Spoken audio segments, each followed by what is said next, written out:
Hello and welcome to Make It Happen with Will Polston. I'm Will Polston. This is episode number 84, and in this episode we're going to be talking about 10 ways to stop procrastinating now.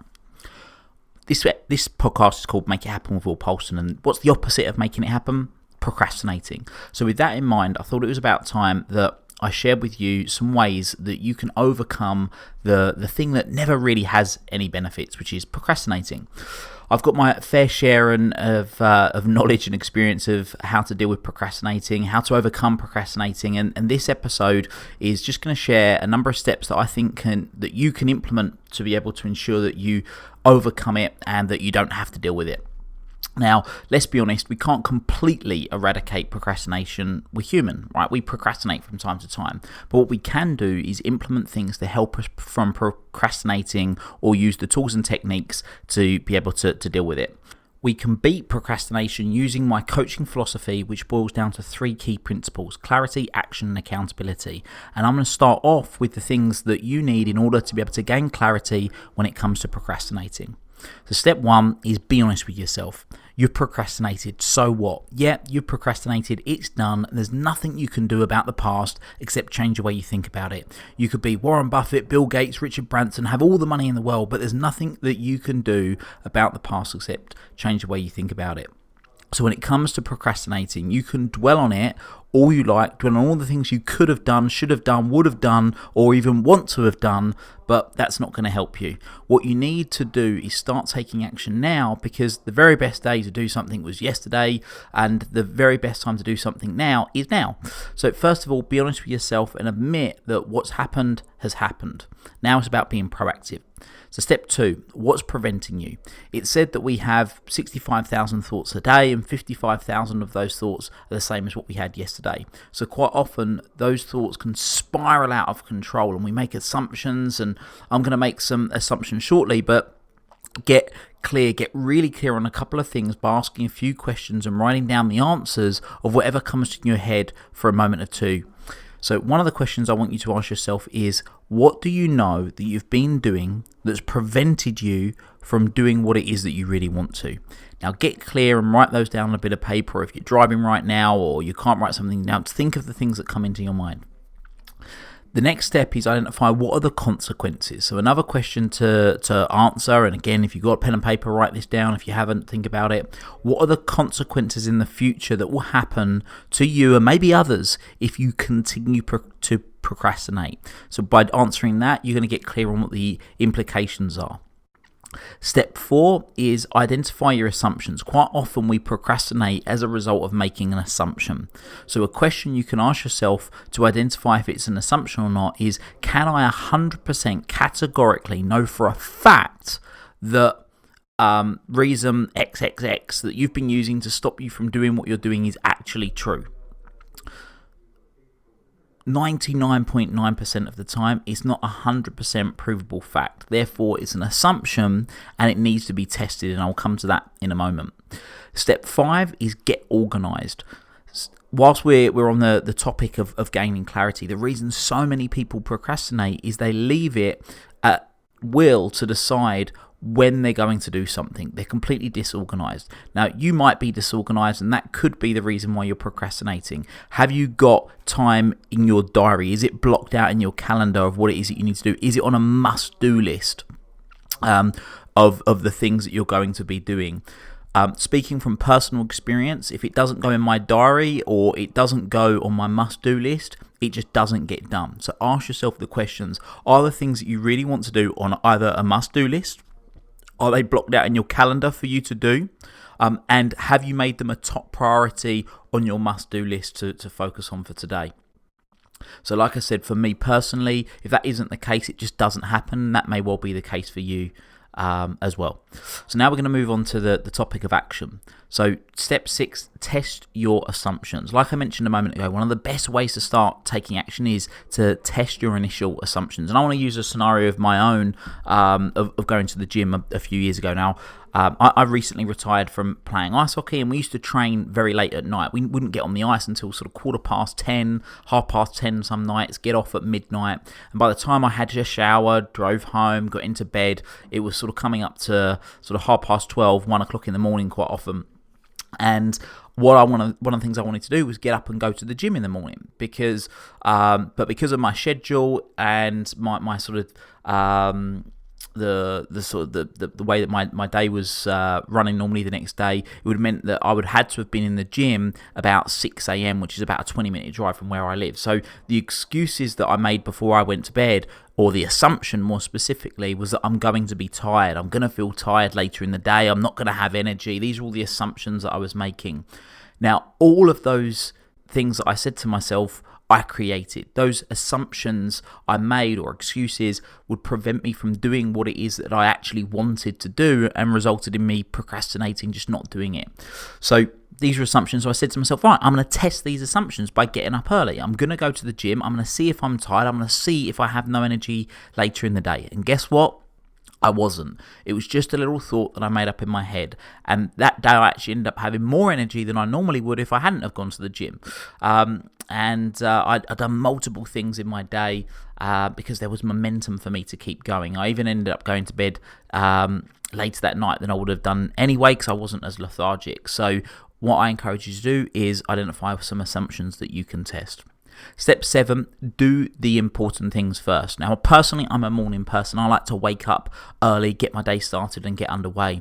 Now, whatever time it is that you choose to get up, do the things that you want to do least, or your most important tasks, which quite often can be the same thing, first. Now, many people, and maybe you too, create a must-do list that might be 50 things long or have multiple lists. If that's you, I recommend you go back and listen to the Master Your Time episodes earlier on in the podcast.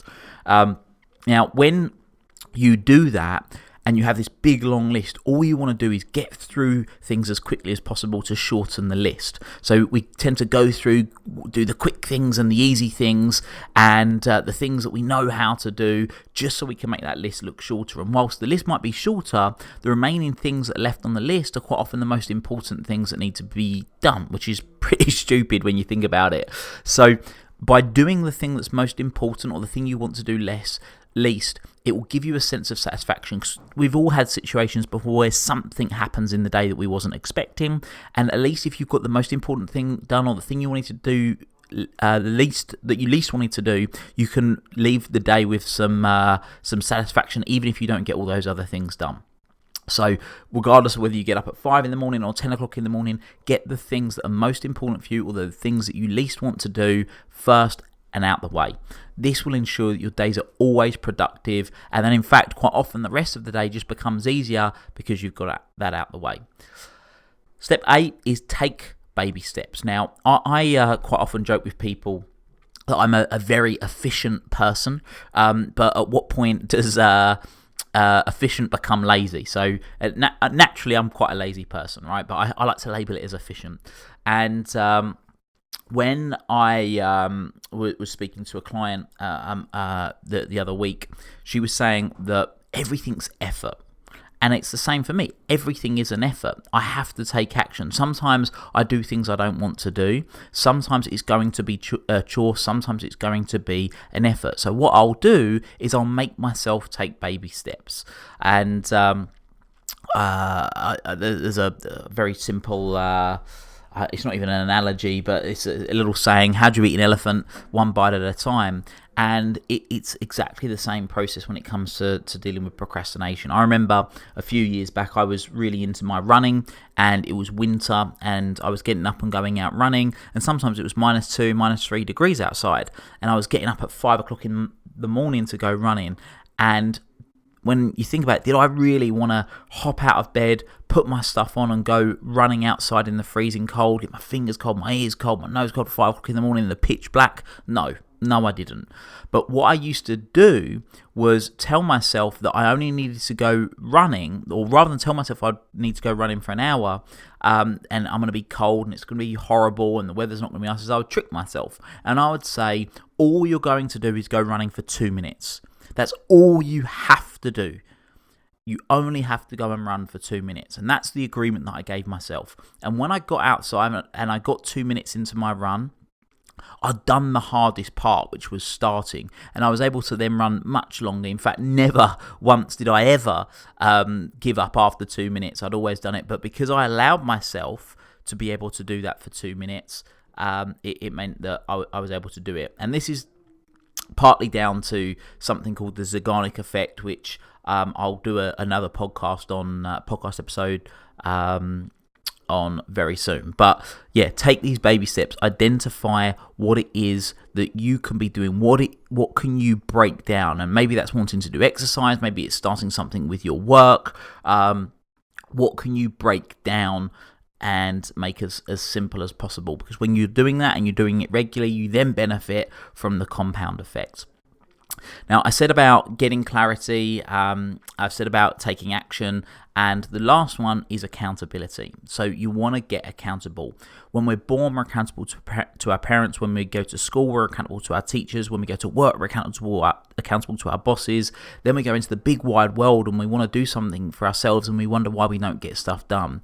It's simply because we don't have someone to be accountable to. The problem that you've got is that you're the easiest person in the world to lie to. You've justified your own lies. You've done it over and over again. So get accountable. Find someone that can hold you accountable.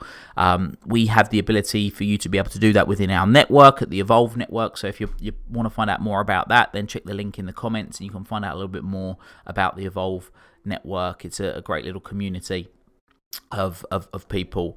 And then number 10 is reward yourself. Now, this is another form of accountability, a form of self-accountability, and give yourself a reward for achieving what it is you're setting out to do. Now, that could be a really small reward, like it might be doing a particular stint of work for an hour or so with no distractions and not looking at your phone or email, and then going for a walk outside, or having a stand in the garden, or going and getting a glass of water or something. Give yourself these rewards, whether it's micro rewards or big rewards for something you're planning on doing over a 90-day, 6-month, year plan. Give yourself these rewards. It will make a huge difference and help you have something to look forward to, and also help you overcome your procrastination. So there's 10 different tips that you can use. Hopefully you found this beneficial, and I would love to know what it is that you're going to implement. So again, come and join us in the Make It Happen community Facebook group. It's a free group, loads of other positive driven, like-minded people sharing their own personal development content and wisdom and asking questions. It's a great little community there. So yeah, come and join us in that free group, or if you want to find out more about the Evolve Network community, then you can do that in the link below as well. Have a great day. Until next time, make it happen. Thank you for listening to this episode of the Make It Happen with Will Polston podcast. Make sure you join Will's free Facebook group, the Make It Happen community. Please support the show by subscribing on iTunes, Spotify, Stitcher, SoundCloud, or Google Play. Share this episode with at least one friend you think would benefit from it, and give Will a 5-star review wherever you download your podcasts. Until next time, make it happen.